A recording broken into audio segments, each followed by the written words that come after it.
दरवाजे पर भोगता रहूं, दरवाजे पर पड़ा रहूं, चौकीदारी करता रहूं, मेरे बस की नहीं, मेरी उम्र कम कर दो। भगवान ने कहा ठीक है कुत्ता, आज से तू 20 साल का। थोड़ी देर बाद मनुष्य फिर आ गया, क्योंकि मनुष्य का मन और मसान कभी नहीं भरा था। मनुष्य फिर आया, महाराज 60 में क्या होगा? भगवान ने कहा कुत्ता की बची है कि चलेगी, ले जा। कितने का हो गया?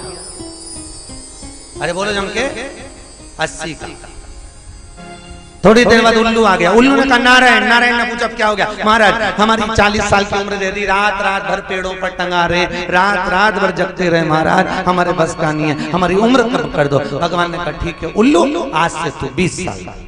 थोड़ी देर बाद मनुष्य फिर आ गया। प्रभु भगवान ने पूछा क्यों आया? 80 में क्या होगा? भगवान ने कहा उल्लू की बच्ची के चल जाएगी। कितने का हो गया? 100। ईमानदारी से बोलना नेटवर्क वालों, 40 वर्ष की उम्र तुम्हारी है। 40 वर्ष तक मनुष्य अपनी जिंदगी को बहुत अच्छे से जीता, खूब खाता, पच जाता, खूब आराम से रहता, अलमस्ती में रहता, डेंटिंग पेंटिंग सब करे, सब खिले, जैसे जैसे कपड़े पहने वैसे वैसे सुंदरता बढ़े। 40 वर्ष तक मनुष्य अपनी जिंदगी को सही जीता है। 40 के बाद जो उम्र लगी किसकी? गधे की। तो 40 से 60 तक बेटे की शादी करना है, बच्चों को पढ़ाना है, लिखाना है, बेटों का ब्याह करना है, बहन के घर का मायरा भरना है, ये करना है, वो करना है। 60 तक बोझाड़ होता। कितने तक बोझाड़ होया? बोलो जम के 60। 60 के बाद उम्र किसकी लगी? जम के बोलो। कुत्ता की 80 साल। और जैसी 80 की उम्र में पहुंचे,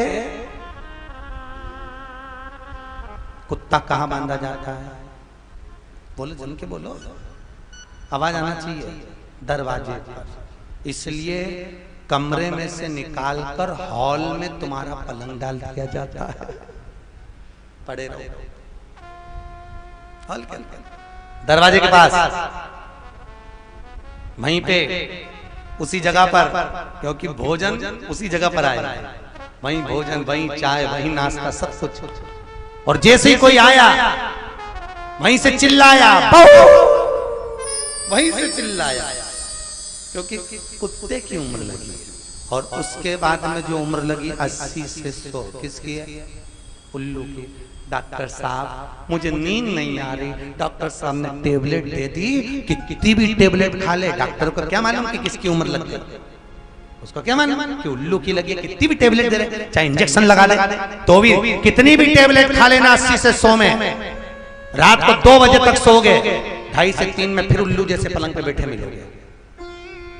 फिर कितनी गोली खा लो, दवाई खा लो, पर 80 से 100 में नींद नहीं आ सकती, क्योंकि उल्लू की उम्र लगी है। इसलिए मेरा निवेदन है नेटवर्क वालों, अलमस्त जिंदगी जियो, जीवन का कोई ठिकाना नहीं है। रोज ऐसी मस्ती में जीना जैसे कल जाना है। खूब खाओ पियो, आनंद करो, भगवत भजन करो, नाम जाप करो, अलमस्त अपनी जिंदगी को जियो, भगवत नाम की शरणागति में जियो, राम नाम कृष्ण नाम का स्मरण करते हुए जियो। अलमस्त रो रो कर मत जीना, क्योंकि कितने भी रोकर जी लो, आखिरी का फोटो तो इस्माइल वाला ही होता है।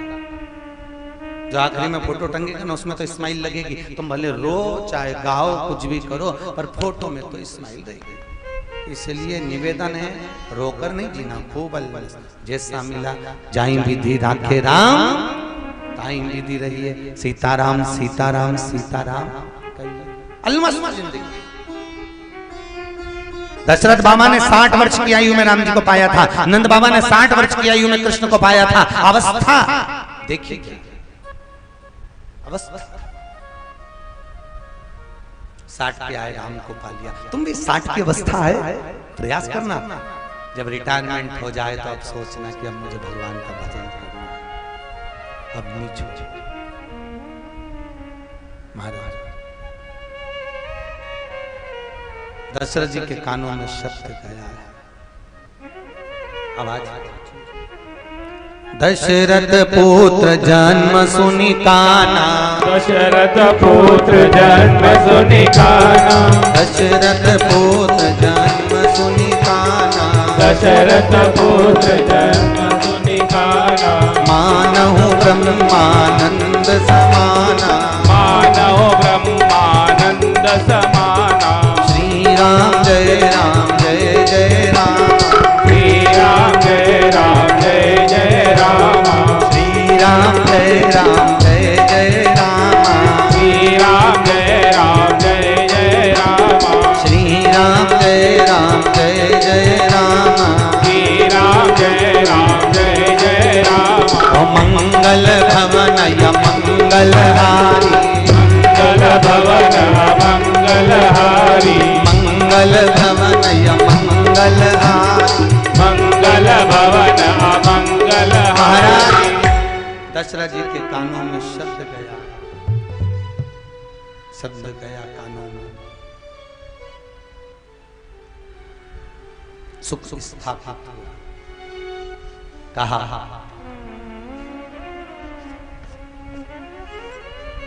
बुलाया जाओ जाकर कहो बाजे बजवाएंगे। भगवान आज चौथी अवस्था में राम आए। चौथी अवस्था राम को प्राप्त करने की कोई उम्र नहीं, कोई उम्र नहीं। भगवान के प्राप्ति की कोई उम्र नहीं। भगवान को प्राप्त करना महाराज नगाड़े बजना चालू होगा। भगवान के प्राप्ति महाराज परमानंद पुरी मन राजा परमानंद पुरी मन राजा कहाँ बुलाई बजावहु बाजा कहाँ बुलाए बजाओ बाजा कहाँ बुलाई बजावहु बाजा कहाँ बुलाए बजाओ बाजा मंगल भवन मंगल मंगल भवन मंगलहारी श्री राम जय जय राम श्री राम जय राम जय जय ओ श्री राम जय जय राम श्री राम जय राम जय जय राम। महाराज बुलाए बैंड बाजे बजवाए खूब धूम धड़ाके होने लगे। राम जी महाराज का प्रागट्य हुआ है। इतनी बधाइयां लुटाई गई, इतनी बधाइयां लुटाई गई, इतने रतन माणिक सोना चांदी हीरा पन्ना इतना लुटाया गया कि सवेरे जो झाड़ू लगाने वाली आई उन्होंने जब झाड़ू लगाना प्रारंभ करा तो इतना हीरा रतन इकट्ठा हो गया कि मणि पर्वत प्रकट कर गया। मणियों का पर्वत इकट्ठा हो गया। इतना था। नंद बाबा ने क्या लुटाए थे जब भगवान कृष्ण हुए तो नंद बाबा ने क्या दिए थे? गौ माता। और दशरथ जी ने क्या दिया? माणिक मोती। जिसके पास जो था वो दिया।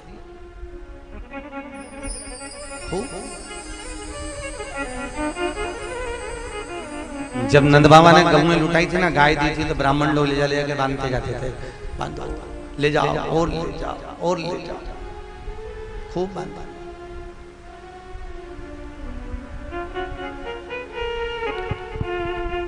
एक आश्चर्य की बात यह होती है कि दशरथ जी के राज्य में इतना माणिक का पर्वत इकट्ठा हो गया था तो लोग क्या अपने घर में नहीं ले गए थे?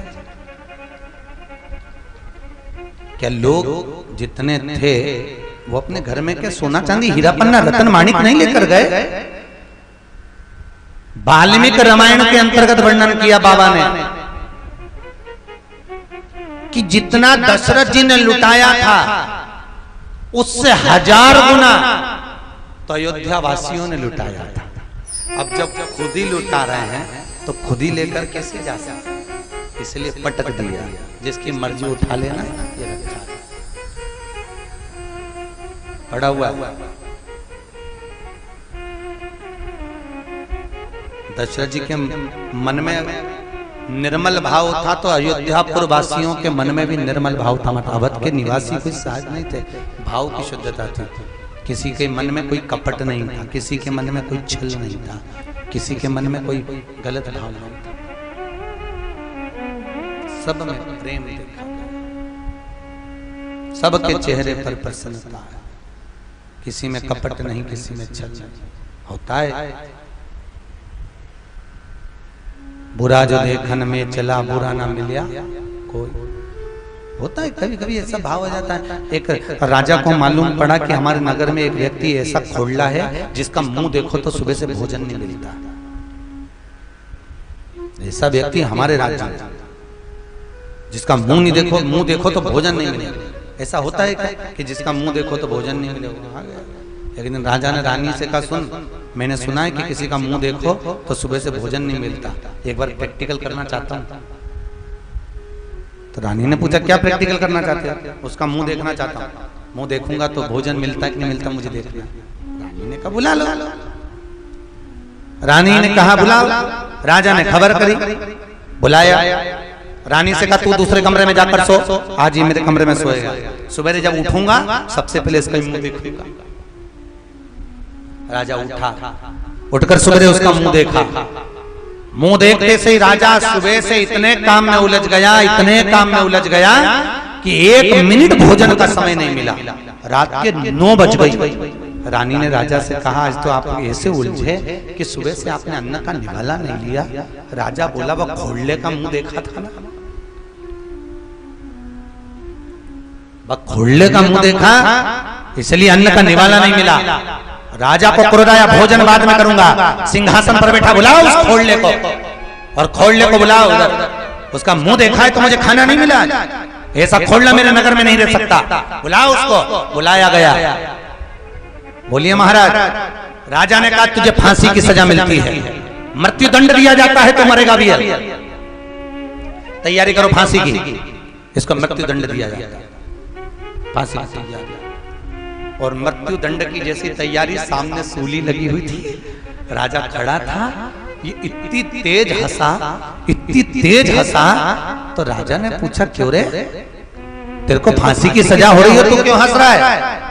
महाराज, मेरे हंसने का कारण केवल इतना है कि तुम मुझे खोलना कह रहे हो कि तेरा मुंह देखा तो मुझे सुबह से भोजन नहीं मिला, पर मुझसे बड़े खोलने तो आप हो। सुबह से मैंने आपका मुंह देखा तो आज फांसी की सजा दी। मुझसे बड़े खोलने तो आप हो कि मुझे आज फांसी की सजा मिल रही है। तेरा चेहरा देखा और आज मुझे फांसी मिल रही है। हम देखिए क्या, हम क्या महाराज। बुरा जो देखन में चला, बुरा न मिलिया कोई। महाराज, राजा ने आखिरी में विचार कर लिया कि भाई मैं इसको खोलना कह रहा हूँ, मैं इसको ऐसा बोल रहा हूँ, मैं इसको अपशब्द कह रहा हूँ, मैं इसको ताने दे रहा हूँ, मैं इसको गालियां दे रहा हूँ, पर मुझसे मैं क्या कह सकता हूँ? हो सकता है इससे बड़ा शब्द कर सकता।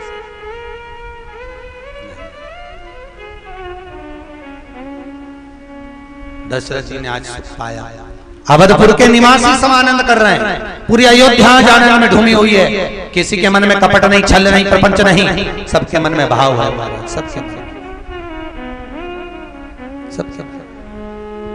सबके मन में आनंद है, सबके मन में प्रसन्नता है। नंदी सुख सराध करी, जात कर्म सब हिरक धेनु बसन मनी, नृप विप्रन कहा।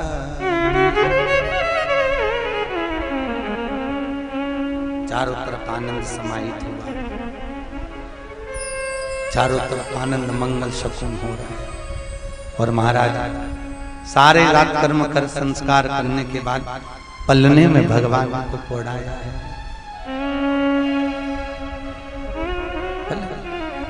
चारों तरफ सुख आनंदित होने लगा। छिम छिम बरसे अमृत धार, लिया राम ने अवतार। अवध नगरी में बाजी हैं खुशियाँ अपार। छिम छिम बरसे अमृत धार, लिया राम ने अवतार। अवध नगरी में बाजे हैं खुशियाँ अपार। अपार, चिम चिम बरसे अमृत धार, लिया राम ने अवतार। अवध नगरी में बाजे है खुशियाँ अपार। दोनों हाथों से बधाई गाई है, राम के जन्म की बधाई।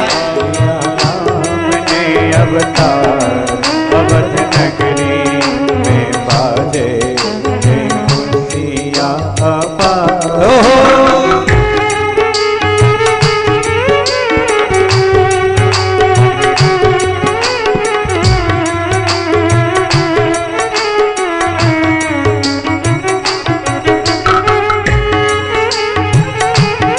ताली से बजाए।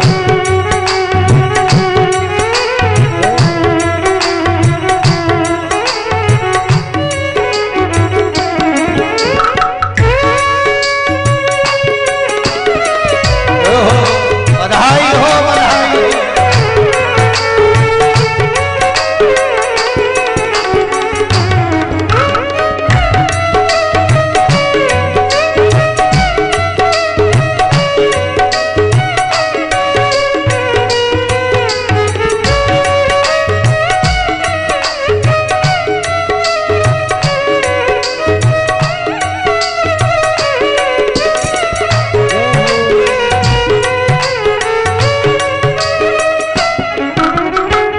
माता कौशल्या ने लाल ने सजाया, दशरथ जी ने पलना झुलाया। माता कौशल्या जी ने लाल ने सजाया, दशरथ जी ने पलना झुलाया। मस्तक चूमे सो बार, पैया ले हजार, अवध नगरी में जाए है खुशियाँ अपार, चिम बरसे अमृत धार, लिया राघव ने अवतार, अवध नगरी में जाए है खुशियाँ अपार।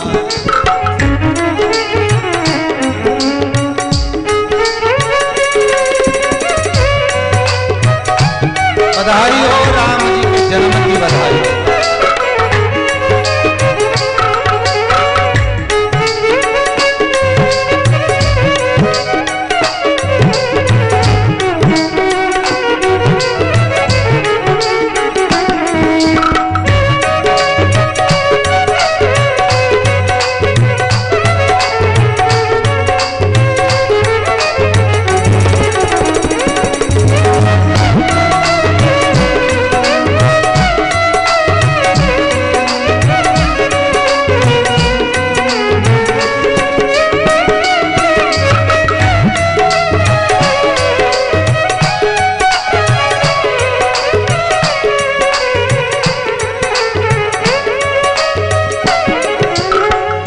कौशल्या माता जी ने लाल ने सजाया, दशरथ जी ने पलना झुलाया।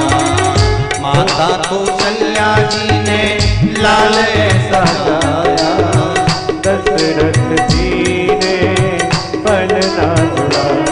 राम चरणों में बलिहार, मत्था चूमे सो बार, हो गई चरणों में बलिहार, मत्था चूमे सो बार, अवध नगरी में आए ये खुशियाँ अपार।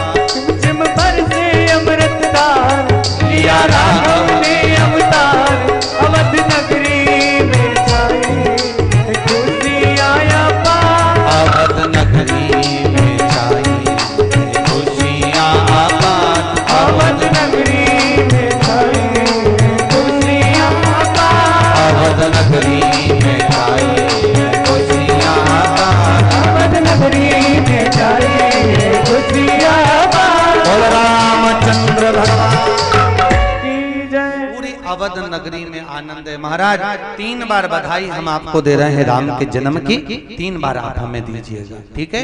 बधाई हो, बधाई हो, बधाई हो।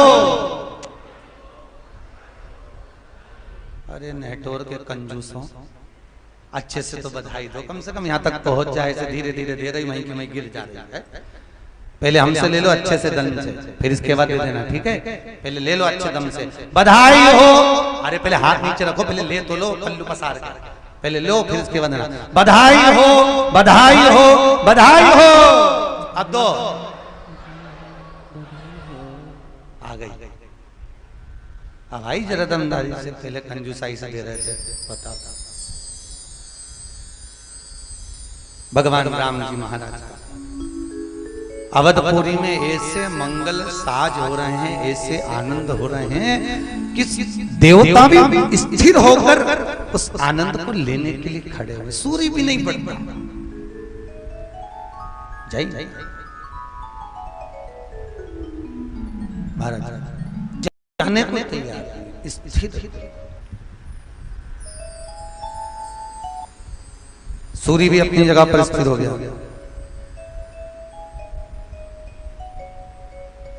महाराज अब जब सूर्य स्थिर हो गया, 1 महीना कहां निकल गया मालूम नहीं है। भगवान की भक्ति का आनंद, दर्शन का सुख ले रहा है सूर्य नारायण। सारे सुख समाहित हुए हैं महाराज। कुछ समय बीता, भगवान शिव कह रहे हैं पार्वती, जब भगवान का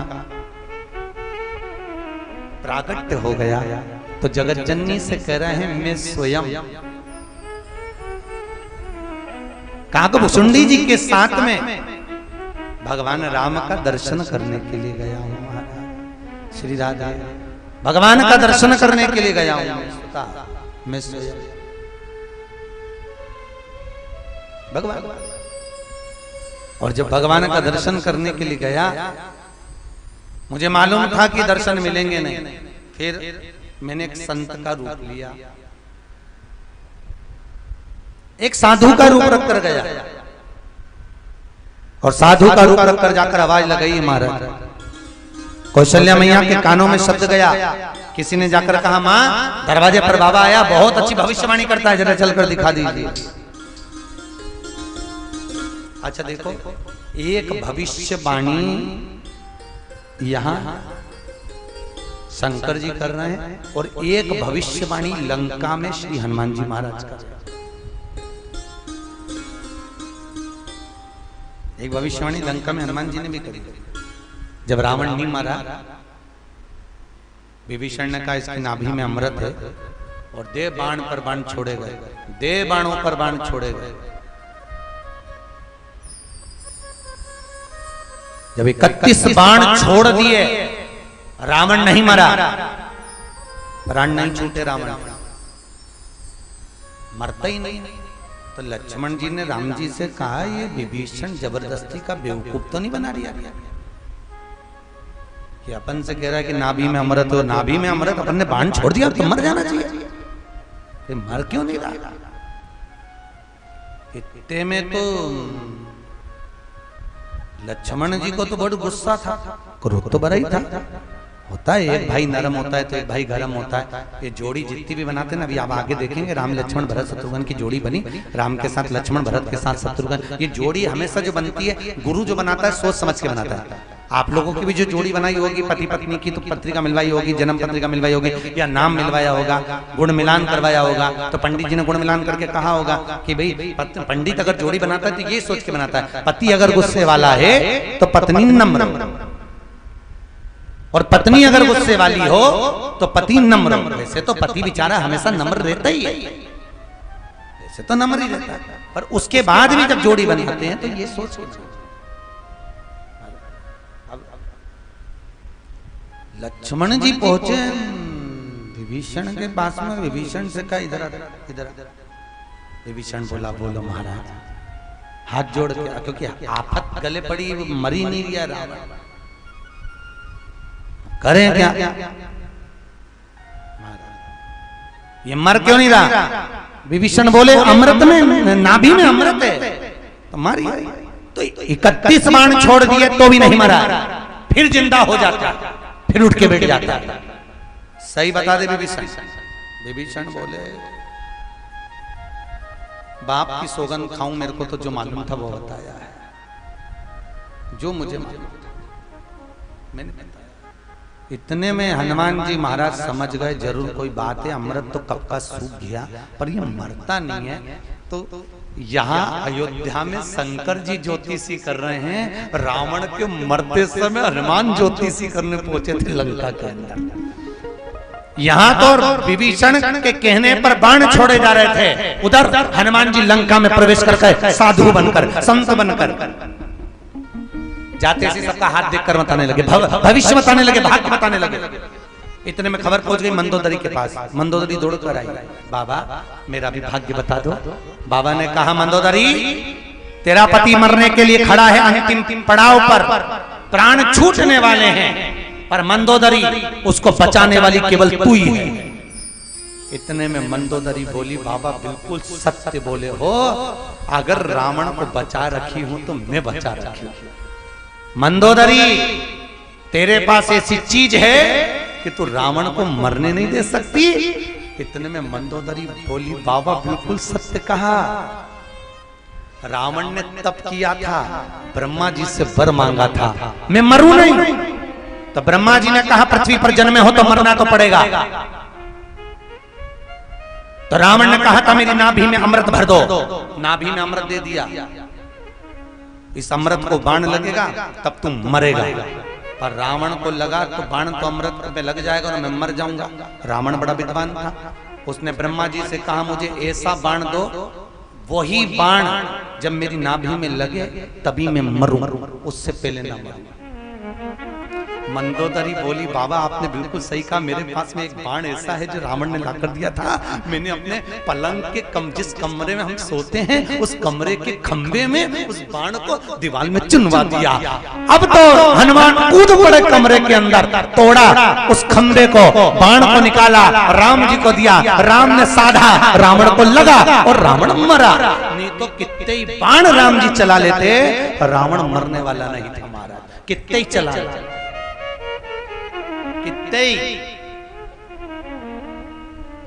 चला के देख ले, हजारों हजार चला, सोना मरे। राधे बहुत कठिन है,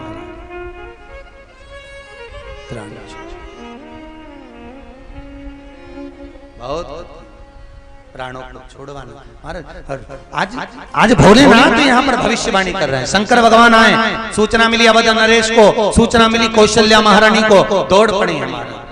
क्या बात है, दरवाजे पर कोई संत आया,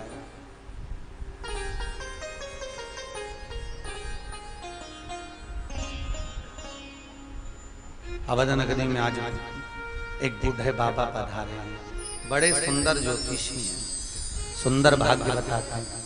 बाबा के पास में दौड़ी, महाराज कुछ कृपा करिए, मेरे बेटे ने जन्म लिया है, 60 वर्ष की आयु में हुआ है, आप बता दीजिए, आप कुछ कृपा करो। देखिए शंकर भगवान बोले जरा बेटे को दिखाओ। जो बच्चे को देखा राम खिलखिलाकर हंसने लगे, खूब हंसे, पलने में राम हंस रहे हैं। शंकर भगवान हाथ जोड़कर बोले प्रभु हंसो तो सही पर मेरी पोल मत खोल देना। बढ़िया, जब ये पोल खुलती है तो बड़ी आपत्ति। एक बार भगवान कृष्ण वृंदावन में गए थे रास करने के लिए, पार्वती से बोले थे ए पार्वती मुझे भी रास करने जाना है। पार्वती जी बोली तुम पुरुष में स्त्री, ब्रजमंडल में सारी स्त्रियां हैं, केवल एक ही पुरुष है कृष्ण, और तुम जाओगे तो ये क्या होगा। नहीं नहीं मुझे तो तैयार। पार्वती बोली लोग क्या कहेंगे। पार्वती दुनिया कुछ भी कहे पर तू मेरे को समझा, ऐसा सजा दो मुझे कोई ना जाने उस रास में, उस रास में ऐसा बताना मुझे मेरी सहेली मेरे साथ में, मेरे साथ में बांध के जूड़ा पहन के साड़ी, चाल चले मत वाली बिरज में आ गए, बिरज में आ गए।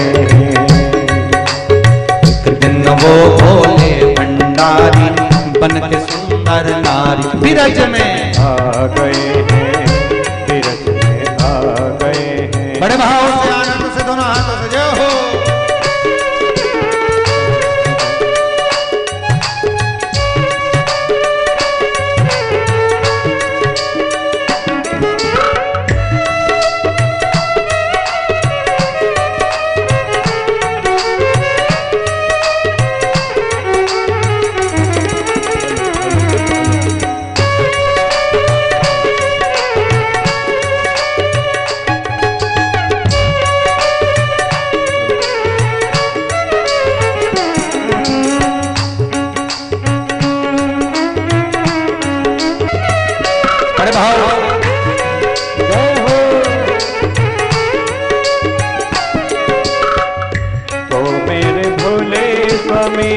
कैसे ले जाऊं अपने साथ में, ओ मोरे भोले स्वामी कैसे ले जाऊं तुम्हें साथ में, अपने साथ में। कान्हा के सिवा कोई पुरुष न आवे उस रास में, उस रास में। हंसी करेगी ब्रज की नारी, मानो बात हमारी। बिरज में आ गए हैं, बिरज में आ गए हैं। दिन वो भोले भंडारी बनकर सुंदर नारी बिरज में आ गए हैं, बिरज में आ गए हैं। जय हो।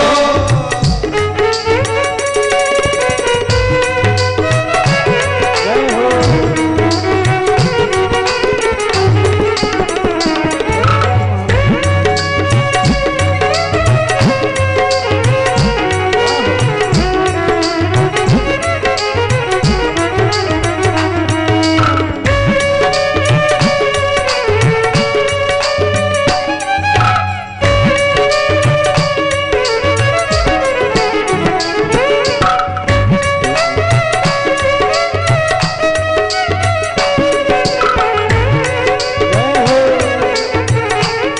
बड़े आनंद ऐसा बना दो मुझे कोई न जाने इस राज को, उस राज को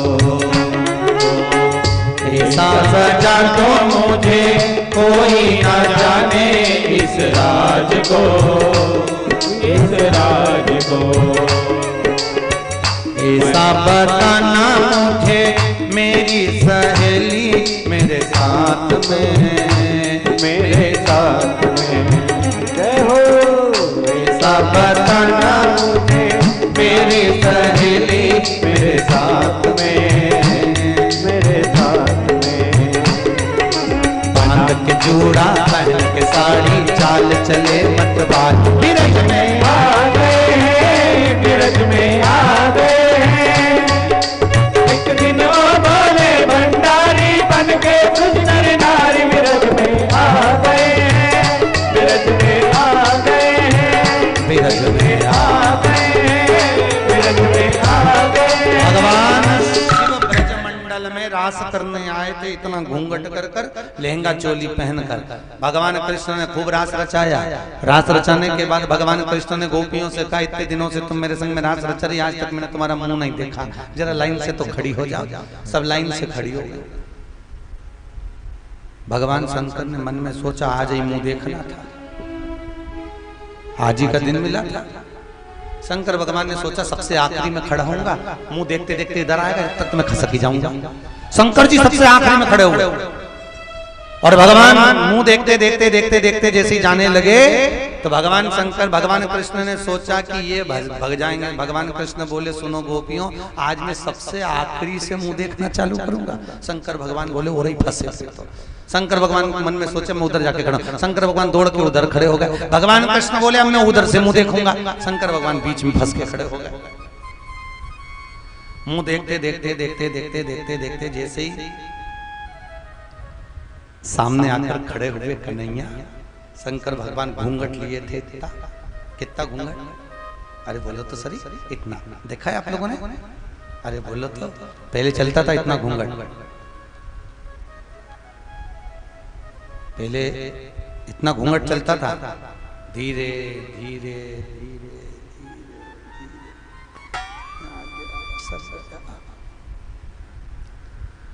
अब तो बहुएं इतना घूंघट केवल 2 बार लेती हैं। एक बार ब्याह कर आती है, तब सोने की रकम मिलती है, मुंह दिखाई, इसलिए तब इतना घूंघट रहता है।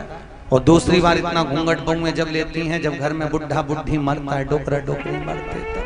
क्यों? क्योंकि आंख में आंसू तो एक भी नहीं आता, बट डिजाइन में अंदर से चिल्लाती रहती है। आंसू आंसू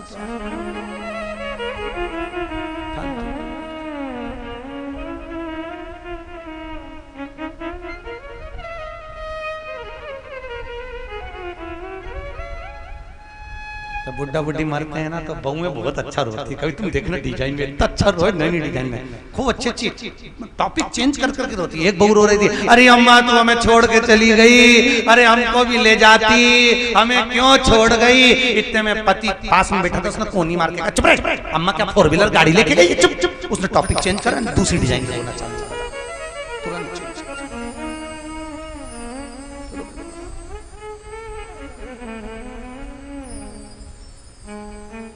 अच्छा, ऐसा नहीं, हम पति लोग पत्नी के लिए बहुत सोचते हैं, भले पत्नी कुछ नहीं सोचे। एक पति पत्नी गार्डन में घूम रहे थे और गार्डन में घूमते घूमते सामने से कुत्ता आ गया। अब कुत्ता आया तो पति को लगा ये कुत्ता पत्नी को खा जाएगा और पत्नी को काट लेगा तो बेचारी बच्चों को स्कूल कैसे भेजेगी, टिफिन कैसे बनाएगी। कुत्ता मुझे खा जाए पर पत्नी को नहीं काटे। तो उसने पत्नी का हाथ पकड़ा, पीछे किया, कुत्ता और पास में आया, इसने और हाथ पकड़ के पीछे किया, कुत्ता और पास में आया, इसने सोचा ये पत्नी को काट खाएगा। कुत्ता भी उधर ही था जहां पत्नी खड़ी थी। भगवान क्या करूं, बच्चों को टिफिन कैसे बनाएगी, स्कूल कैसे भेजेगी, मुझे काट ले पर पत्नी को ना काटे। जैसे ही कुत्ता लपका, इसने पत्नी को गोदी में उठा लिया कि मेरे पांव में काट ले पर पत्नी को नहीं काटे। पत्नी को जैसे ही गोदी में लिया, कुत्ता भागा, इसने पत्नी को नीचे उतारा। पत्नी को नीचे जैसे उतारा तो पत्नी गुस्से में लाल होकर बोली, तुम्हारे जैसा आदमी नहीं देखा दुनिया में। दुनिया में लोग कुत्ते को भगाने के लिए पत्थर उठाते हैं, तुमने मुझे उठा लिया। उसको गुस्से में लगा। अब बेचारे ने तो भला ही सोचा था, सही बताओ ईमानदारी से, भला सोचा था, भला ही सोचा। उसकी किस्मत में यश नहीं लिखा तो कहीं करे, तो करे। नहीं तो ये सोचा था कि उसको नहीं काटे, मुझे काट ले, परंतु ये तो सोची बताओ पत्थर की जगह मुझे उठा ले। करे क्या, भाग भाग। पहले इतना घूंघट शंकर भगवान ने खींचा और खींचा और खींचा। जैसे शंकर भगवान घूंघट खींचे जा रहे थे, अब घूंघट तो घूंघट है, सरकारी रोड थोड़ी ना कि खसकते जाओ।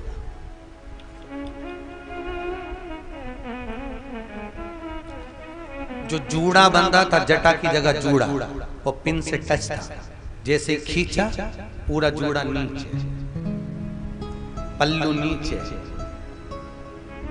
शंकर भगवान के चेहरे पर स्माइल थी। कन्हैया जी ने पूछ लिया, अकेले खड़े हो ना, माँ को कहाँ छोड़ दिया? शंकर भगवान बोले, कौन सी माँ, मैं तो खुद अम्बा। मैं तो कौन सी माँ, मैं तो खुद अम्बा। इतने में भगवान शंकर को हंसी। भगवान कृष्ण ने गोपियों से कहा, अगर ये अम्बा है, गोपियों जाओ, आज मुझे नई गोपी मिल गई, इसके साथ रात रचाऊंगा। शंकर भगवान को पूरी रात नचाया। अब शंकर भगवान तो इतने नाचने वाले, वो तो तांडव करते थे, कभी कभी करते थे, साल 6 महीने में कभी फुर्सत मिल जाए तो कर लेते, नहीं तो कहीं रोज रोज करें। और इनकी तो रोज की हैबिट थी, रोज गरबा रमे ये तो गोपियों के साथ। अब इनकी तो खूब प्रैक्टिस, इनकी तो कोई प्रैक्टिस ही नहीं। इनको इतना नचाया, रात भर इतना नचाया। शंकर भगवान दूसरे दिन जब घर पहुंचे कैलाश पे, पार्वती से बोले, सरसों का तेल लिया, हमारा पाँव दबा दे। पार्वती बोली, मैंने पहले ही मना करी थी, गए काय को, मैं तो नहीं दबाऊंगा। कौन ने कहा था जाओ जाओ? मैंने।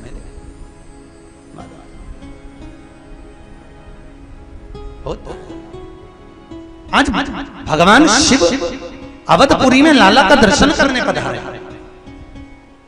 अयोध्या में राम का दर्शन करने के लिए। देखकर भविष्य बता दिया। माँ कौशल्या सुनो, आपके बेटे जैसा दुनिया में कोई नहीं होगा, जगत का कल्याण करेगा। समय के अनुसार जब विद्या अध्ययन कर कर लौट कर आएगा तब इसको एक संत लेकर चले जाएगा। माता कौशल्या की आंख में आंसू भर गए, मेरे बेटे को मैं किसको दूंगी नहीं। माँ देना तो पड़ेगा, जब तुम्हारा बेटा बाबा के साथ में जाएगा, विश्वामित्र के साथ जाएगा, वापिस जब आएगा तो बहू को लेकर आएगा। इतने में तो कौशल्या जी ने सोचा फिर तो भले जाए, कम से कम बहू तो ले आएगा। अच्छा, बहू की कितनी आशा रहती है ना। बहू पहले के जमाने में बच्चों को डराते थे तो कहते थे बहू आया। आज के जमाने में सासों को डराना हो तो कहते बहू आई, बेचारी खाती खाती रह जाए, अभी तो गई थी कहां से आ गई। इतनी भय भय। पहले के जमाने में लड़की सोचती थी कि सास कैसी मिलेगी, सही है कि गलत है? पहले लड़की सोचती थी सास कैसी मिलेगी, भगवान जाने अच्छी मिलेगी बुरी। आज के जमाने में सास को सोचना पड़ता है जगदम्बा कैसी आएगी। सास भगवान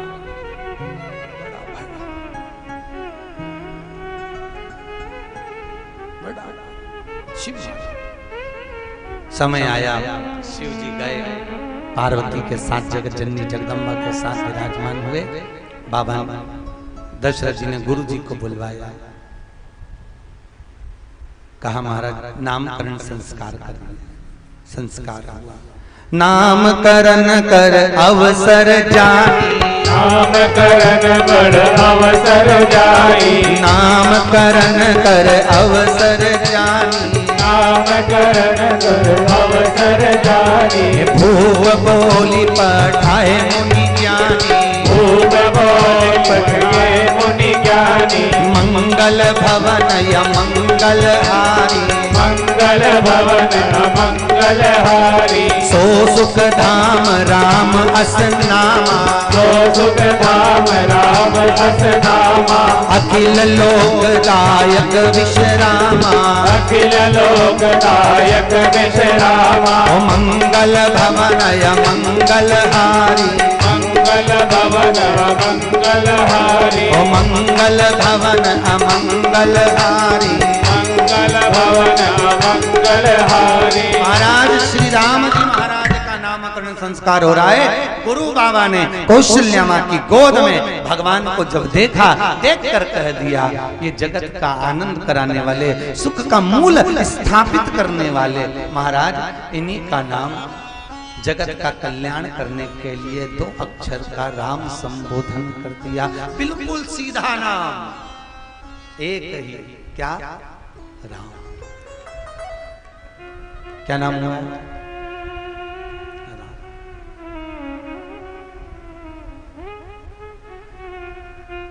पूरा जगत राम राम राम, राम। पूरा जगत।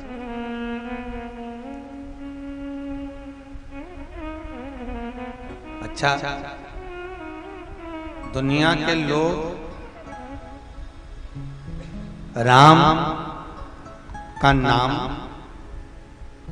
सही मायने में समझ पाते हैं तो मरने के बाद समझ पाते हैं। जब कोई लेकर जाता है और चिल्ला चिल्ला के कहते हैं राम नाम, अरे बोलो जम के बोलो राम नाम, आवाज ही नहीं आ रही। तुम लोग तो एक घबराते हो कि राम नाम सत्य बोलने में। हम तो सबसे कहते हैं दिवाली मिलने जाओ तो हैप्पी दिवाली मत कहो, होली मिलने जाओ तो हैप्पी होली मत कहो, डायरेक्ट जाकर कहो सेठ जी राम नाम सत्य है। सेठ जी को करंट लग जाकर कुर्सी से नीचे गिर जाएगा। क्यों रे मेरा बुरा चाहता है? नहीं, मरने के बाद लोग राम नाम सत्य बोलेंगे तब सत्य नहीं बोल पाओ। अभी मौका है थोड़ा सत्यमय जीवन। शंकर जी के माथे पर तीर्थ त्रिपुंडे सत्यम शिवम सुंदरम। दुनिया के लोगों ने सत्य को मिटा दिया, शिव को मिटा दिया, सुंदर बनने के लिए घिस के लगा लिया कि मैं सुंदर लगूं। न सत्य रहा न शिव रहा। बोलो राम नाम सत्य बोलना चाहिए। एक सुबह सुबह से बच्चा बोल रहा था राम नाम सत्य, मम्मी ने धो दिया पकड़ के, जब जब दिवाली का दिन और राम नाम सत्य बोल रहा है तो बच्चे को सिखा दो राम नाम सत्य। बच्चे को हमेशा सत्य बोलना सिखाना चाहिए, बच्चों के मन में पाप नहीं रहता। एक बच्चा दादी की गोद में आकर बैठा और दादी से बोला, ओ दादी ओ दादी, दादी बोली हाँ। एक बार तू टें बोल दे ना, टें। दादी बोली ये टें क्या होता है? नहीं दादी तू बस ऐसा बोल दे मुंह से टें बस। दादी बोली नहीं बोलूंगी, पहले बता मुझसे टें क्यों बुलवा रहा? नहीं दादी तू टें तो बोल। दादी बोली नहीं बोलूंगी, पहले बता टें क्यों बुलवा रहा? नहीं तू टें तो बोल। दादी ने पर्स खोला, 5 रुपए निकाल के दिए, ले टॉफी खा लेना। अब बता मुझसे टें क्यों बुलवा रहा है? दादी रात को मम्मी पापा पलंग पे बैठ के बात कर रहे थे, जब बुढ़िया टें बोल जाएगी तो सारी जायदाद अपनी हो जाएगी।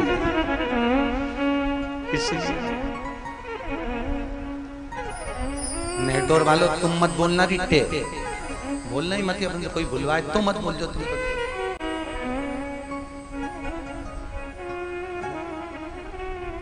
बच्चों के मन में कपट नहीं होता, बच्चों के मन में पाप नहीं होता, जो कुछ बोलते हैं वो सत्य बोलते हैं। मरने के बाद दुनिया बोलेगी, अपन नहीं बोल पाएंगे। राम नाम सत्य। जब तन में उठेगी ज्वाला, कोई पास न आने वाला। अंतिम समय में जब आग लगाया जाएगा कोई नहीं आएगा साथ।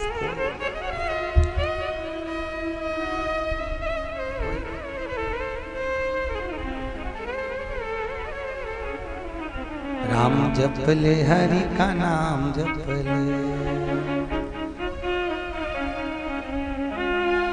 राम तेरे संग जाएगा। राम जप ले, क्या मान करे रे बेटों का, बेटा पड़ोसी बन जाएगा।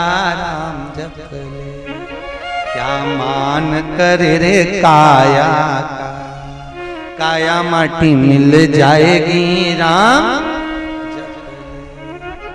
बस एक राम, जिसका तुम कथा सुन रहे हो, जिसका तुम भजन कर रहे हो, जिसका तुम स्मरण कर रहे हो, जिसके तुम नाम जाप कर रहे हो, जिसका भजन नित्य प्रति तुम्हारे मुख से निकल रहा है। श्वास श्वास में राम कहो, वृथा जन्म मत खोए, ना जाने इस श्वास का फिर आवन होए ना हो। वो राम अंतिम समय तक तुम्हारे साथ में है, अंतिम समय तक। छोटे जैसे हिंदू धर्म में केवल एक व्रत है जो साथ में जाता है। कौन सा व्रत है? एकादशी का व्रत। सोमवार, मंगलवार, बुधवार, शुक्रवार, शनिवार कितने व्रत कर लेना, चतुर्थी के, पूर्णिमा के, पंचमी के, तुम्हारी मर्जी पड़े जितने करना। कोई व्रत इस जीवात्मा के साथ नहीं जाता।